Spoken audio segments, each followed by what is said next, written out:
Good morning.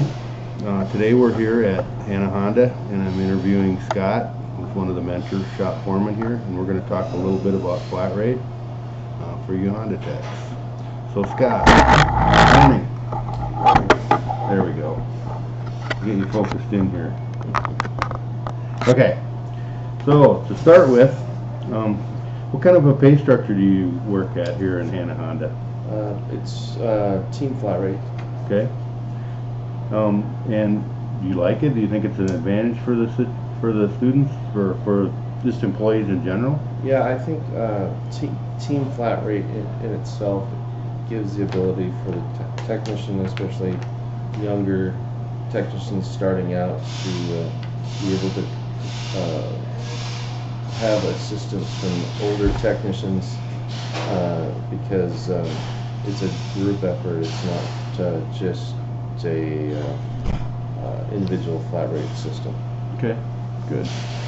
So I guess the biggest part of interviewing you is just to give everybody a little overview of some different things, not so much about the types of pay, but more about what kind of a tip you might have for a young technician to help them out when they're starting out working flat rate.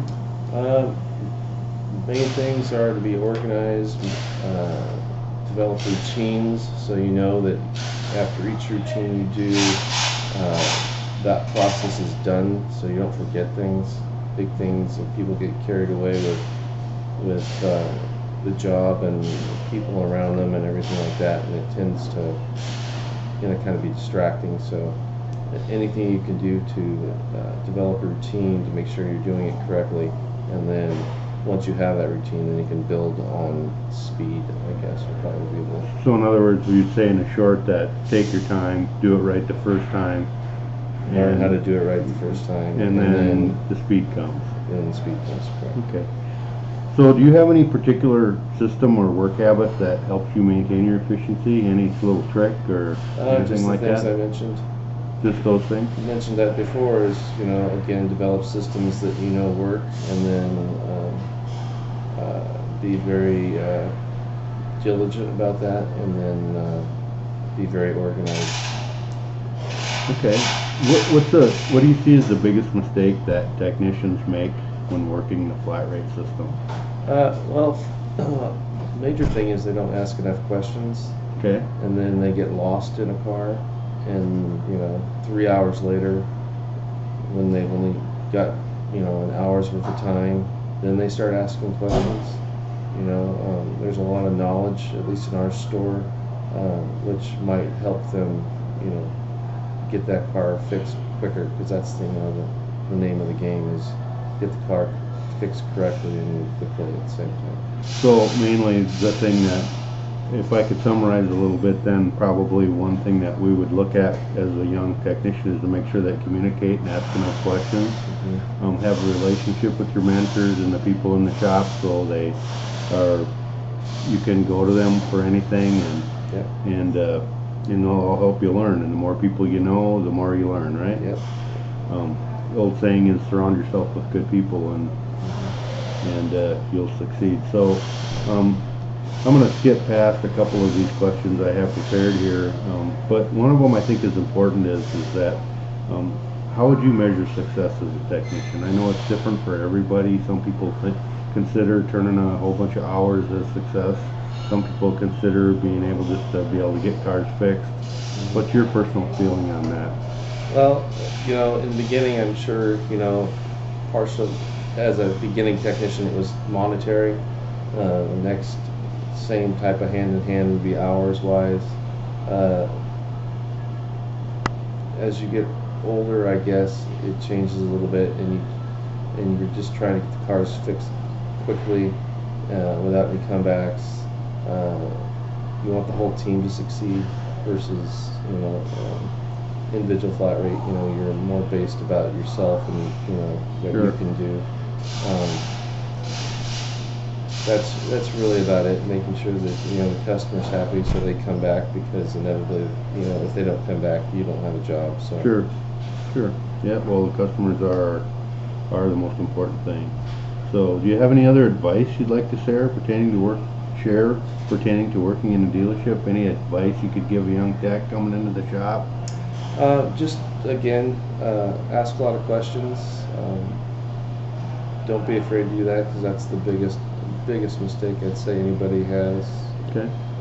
Use your resources. I Okay. mean, those resources are there for a reason. You know, your books, online items, your training that you learned at school.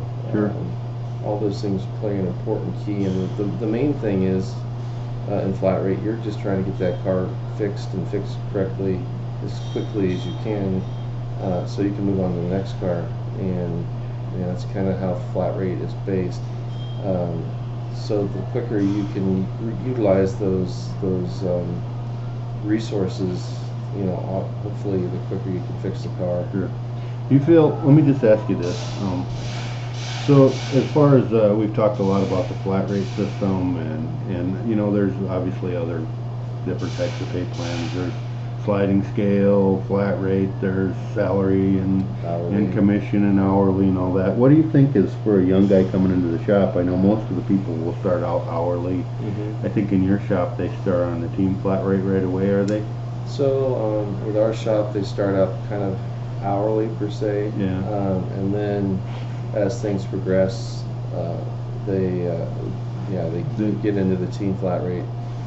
We monitor them just to see how many hours they're producing a day, and then you know, we try to structure it so that you know, they're learning and producing hours at some level. Sure. I'm more concerned about them learning than producing hours, and that's a benefit of the team flat rate system. I can have other guys making the hours while they're kind of still learning, Sure. with the end goal of them being able to produce the hours Right. at a later date. Okay. So do you think that makes the students more comfortable working by the hour to start with a little bit? Or Yeah. do you have like a, so you say you guys here monitor as it goes, do you have like a time frame or anything that you have? Well, you know, I mean, inevitably you want them to be productive and proficient, but if you start, you know, beating them up too fast, you know, Yeah. it's Counterproductive? It's counterproductive. It's Okay. detrimental. You know, they're more worried about speed versus quality and getting it done, and then you know, they usually turns into a comeback situation, and then you're losing no matter what you do. So. Okay. Well, good. So I think we kind of covered things and how they work here at Hannah Honda. I hope this gives everybody a little bit of an overview.